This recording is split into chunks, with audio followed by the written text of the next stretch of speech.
ప్రతి ఉదయం దేవుని వాగ్దానం అనే కార్యక్రమానికి ప్రేమతో మిమ్మల్ని ఆహ్వానిస్తుంటున్నాను. ఈ ఉదయకాల సమయంలో దేవుడు మన కొరకు ఏర్పాటు చేసినటువంటి వాక్య భాగము అపోస్తుల కార్యములు 3వ అధ్యాయము 20వ వచనాన్ని ధ్యానించుకుందాం. అపోస్తుల కార్యములు 3వ అధ్యాయము 20వ వచనాన్ని ధ్యానించుకుందాం. మీ కొరకు నియమించిన క్రీస్తు యేసును ఆయన పంపునట్లు మీ పాపములు తుడిచివేయబడు నిమిత్తమును మారు మనసు నుండి తిరుగుడి.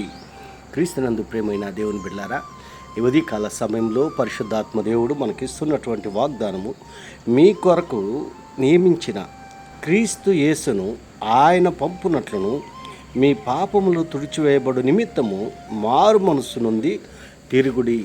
ఈ యొక్క వాగ్దానాన్ని దేవుడు మనకును మన కుటుంబాలకును ఆశీర్వాదకరంగాను దీవెనకరంగాను మార్చనుగాక. ఈ యొక్క మాటల్లోనే ఆత్మీయ సత్యాలను ఆత్మీయ అర్థాలను మనం గమనించినట్లయితే, మరి యేసుక్రీస్తు శిష్యులైనటువంటి పేతురు యోహానులు ఈ యొక్క మాటలను మాట్లాడుతూ ఉంటున్నాడు. మరి ఆయన పేతురు యోహానులు పగలు 3 గంటలకు ప్రార్థన కాలమున పేతురును యోహానును దేవాలయమునకు ఎక్కి వెళ్ళిచుండగా, మరి పుట్టినది మొదలుకొని కుంటివాడైన ఒక మనుషుడు మోసుకొని పడిపోచుండెను.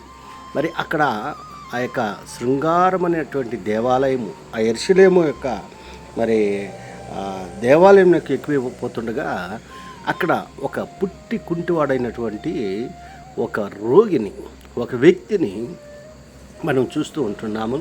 ఆ వ్యక్తిని అక్కడ మరి స్వస్థపరిచినటువంటి సందర్భాన్ని ఈ యొక్క మొదటి వచనంలో నుండి 7 వచనం 10 వచనాల వరకు మనం అక్కడ చూడగలం. ఒక వ్యక్తి మరి స్వస్థత నొందినట్లుగా మనం చూస్తూ ఉంటున్నాం. క్రీస్తునందు ప్రియమైన దేవుని బిడ్డలారా, దేవుని యందు నమ్మిక ఉంచినట్లయితే అద్భుత కార్యాలను మనం చూడగలం. దేవుని యందు విశ్వాసం ఉంచినట్లయితే ఆశ్చర్య కార్యాలను చూడగలం. ఇక్కడ పుట్టినది మొదలుకొని కుంటివాడైనటువంటి ఒక వ్యక్తిని మనం చూస్తుంటున్నాం. ఒకవేళ ఆ వ్యక్తి మరి అనుకొని ఉండొచ్చు, నా బ్రతుకు ఇంతే, నా జీవితము ఇంతే అని ఒకవేళ అనుకొని ఉండొచ్చు.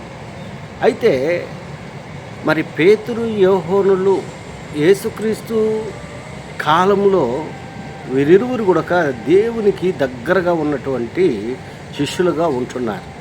అయితే దేవుడు ఇచ్చినటువంటి ఆ యొక్క వాగ్దానాన్ని పట్టుకొని ఆ వాగ్దానం చేత దేవుని యొక్క సువార్తను అనేక ప్రాంతాల్లో ప్రకటిస్తూ, మరి రోమా సామ్రాజ్యంలో కూడా రోమా ప్రాంతంలో కూడా దేవుని యొక్క సువార్తను వారు ప్రకటించినప్పుడు మరి అనేక మంది దేవుని వైపు తిరిగినట్లుగా మనం చూస్తుంటున్నాం. 2వ అధ్యాయంలో పరిశుద్ధాత్మ దేవుడు కార్యాలను జరిగించినట్లుగా మనం చూస్తుంటున్నాం. క్రీస్తునందు ప్రియమైన దేవుని బిడ్డలారా, మరి ఇక్కడ ఒక సందర్భాన్ని మనం చూస్తుంటున్నాము, ఒక మాటను మనం చూస్తుంటున్నాము. మారు మనసు పొంది తిరుగుడి. మారు మనసు ఎవరికి అవసరము అంటే, మరి దేవుని ఎరగనటువంటి వారికి, దేవునిని యందు విశ్వాసము ఉంచలేనటువంటి వారికి మారు మనసు అవసరం. ఈ లోకానుసారంగా జీవించేటువంటి వారికి మారు మనసు అవసరం. అనగా రూపాంతరము చెందడం, మారటము. ఒకవేళ ఇంతకుముందు మరి లోకానుసారంగా జీవిస్తూ అన్యాయాల అక్రమాలతో బ్రతుకుతూ ఉండొచ్చు. అటువంటి వారు దేవుని వైపు తిరగటం, దేవుని యందు విశ్వాసం ఉంచి, దేవుని యందు నమ్మకం ఉంచి, దేవునితో మరి అంటుకట్టబడి ఉండటం అన్నమాట. అందుకే ఇక్కడ అంటున్నాడు, పరిశుద్ధాత్మ అనేటువంటి దేవుడు, పరిశుద్ధాత్మ అనేటువంటి దేవుడు అందరికీ ఆయన దగ్గరగా ఉంటున్నాడు, అందరిలో ఉంటున్నాడు. క్రీస్తునందు ప్రియమైన దేవుని బిడ్డలారా, మనము దేవుని వైపు తిరిగినట్లయితే, మనము దేవుని యొద్దకు వెళ్ళినట్లయితే ఆశీర్వదింపబడతాము, దీవింపబడతాము. అలాంటి ఆశీర్వాదాలు, దీవెనలు నేను పొందుకొని దేవునికి మహిమకరంగా ఈ లోకంలో జీవించాలని ఈ కొద్ది మాటల ద్వారా నేను హెచ్చరిక చేస్తుంటున్నాను. దేవుడి యొక్క మాటలను మరెక్కువగా మీకును మీ కుటుంబాలకును ఆశీర్వాదకరంగాను దీవెనకరంగాను మార్చునుగాక. ఆమేన్.